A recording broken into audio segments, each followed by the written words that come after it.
இனியா நேத்து இரவு தள்ளிவிட்டதையும் நிதிஷ் அம்மா இனியவை கல்யாணம் செய்து வைத்த நாள்தான் நிதிஷ் எப்படி ஆனான் என்று நிதிஷப்பாவிடம் சொல்வதை கேட்டால் வேலைக்கு வந்த இடத்தில் அதை நினைத்து நினைத்து வேலை செய்ய முடியவில்லை. பாக்கிய இனியாவுக்கு போன் பண்ணி நேத்து போன ரெஸ்டாரண்ட் இருந்து கால் பண்ணி வர சொல்லி இருக்காங்க. எனக்கு பயமா இருக்குது. இனியா எதுக்கு கூப்பிட்டாக என்று தெரியவில்லை. அம்மா உன்னை சில பண்ணி இருப்பாங்க, அதுக்கு தான் கூப்பிடுகிறார்கள்.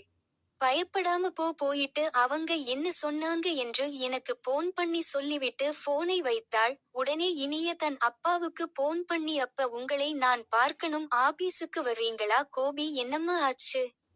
திடீர்னு என்னை கூப்பிடுறே. சரி கொஞ்ச நேரத்துல ஆபீஸுக்கு வந்துடுறேன். சிறிது நேரம் கழித்து கோபி ஆபீஸ்க்கு சென்று இனியா நான் கீழே வந்துவிட்டேன் வா என்று சொல்ல இனிய அப்பா கேண்டீனுக்கு வாங்க கோபி இனியவை பார்க் முதல் எல்லாம் நீ என்னை கூப்பிட்ட, நான் ரொம்ப சந்தோஷமா வந்த உன்னை பார்ப்பேன். அம்மா இப்ப எல்லாம் நீ கூப்பிட்ட என்ன நடக்குமோ என்ன நடந்திருக்குதோ என்று பயந்துட்டேன். உன்னை பார்க்க வேண்டிதான் இருக்குது. அப்பா என் வாழ்க்கையில என்னதான் நடக்குது எனக்கே தெரியலையேப்பா. நேத்து ராத்திரி நிதிஷ் என் கூட சண்டை போட்டாரு. அதை அங்கிள் தட்டையும் கேட்டாரு. ஆனா நிதிஷ் கேக்குற மாதிரி இல்ல. ஆனா நிதிஷ் கேட்கிற மாதிரி இல்ல. ஆண்டி நிதிஷ்க்கு தான் சப்போர்ட் பண்ணுகிறார். அந்த வீட்டில் ஒவ்வொருத்தரும் ஒவ்வொரு மாதிரி கேரக்டர். நிதிஷ் அம்மா அங்கிள் கிட்ட அந்த ஓட்டலுக்காக இவனை கல்யாணம் பண்ணி வச்சீங்க. நான் இனியாவே கல்யாணம் பண்ணி வைக்கலைன்னா வச்சுக்கோ. இவனுக்கு கல்யாணம் நடந்து இருக்குமா? நாம சொன்ன பொய்யினால கல்யாணம் நடந்தது.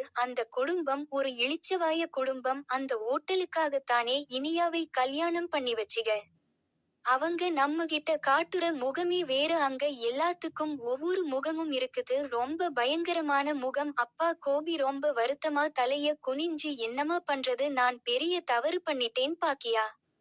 இன்டர்வியூ பாஸ் பண்ணிட்டேன். அவங்க வெயிட் பண்ண சொன்னாங்க. ரிசப்ஷன்ல உட்கார்ந்துட்டு இருக்கிறப்ப போலீஸ் வந்து ஒரு 4-5 பேரு அரெஸ்ட் பண்ணுறாங்க. அதுல நிதிஷும் ஒரு ஆள். அதை பார்த்து பாக்கிய நிதிஷ் கூப்பிடுறாப்படி. ஆனா அவனுக்கு யாருன்னு தெரியல. அந்த அளவுக்கு போதை ஏறி இருக்கு. பாக்கிய பார்த்து நீ யாருமா அப்படின்னு கேக்குறாரு. சார் இது நிதிஷ். உங்களுக்கு என்ன ஆகுது? என்னுடைய மகளோட கணவர். என்னம்மா இந்த மாதிரி ஆளுகளுக்கு எல்லாம் பொண்ணு கொடுத்து இருக்கீங்க? நானே சொன்னேன்ல அவன் இனிமேல் பண்ண வேண்டாம். எத்தனை தடவை சொன்ன. இனி யாருகிட்ட போய் கைகட்டி நிற்கிறது? நான் எத்தனையோ பேர்கிட்ட கேட்டாச்சு, யாருமே ஹெல்ப் பண்ண மாட்டேங்கறாங்க. விஷயம் எல்லாம் பயந்துகிறார்கள். ஏனுங்க மினிஸ்டர் போன் பண்ணுங்க. மினிஸ்டருக்கு போன் பண்ணாலும் இதுதான் நடக்கும். இந்த அரெஸ்ட் பண்ணுனது யாருக்கு தெரியாம இருந்தா பரவால்ல, ஆனா தெரிஞ்சதுன்னா பாக்கியா நாம் மேல கேஸ் கொடுப்பாங்க. அதுக்கு தனியா அலையணும். என்ன பண்றேன்னு தெரியாம முழிச்சிட்டு இருக்கிற நேரத்துல பாக்கியவங்க வீட்டுக்கு வர்றங்க.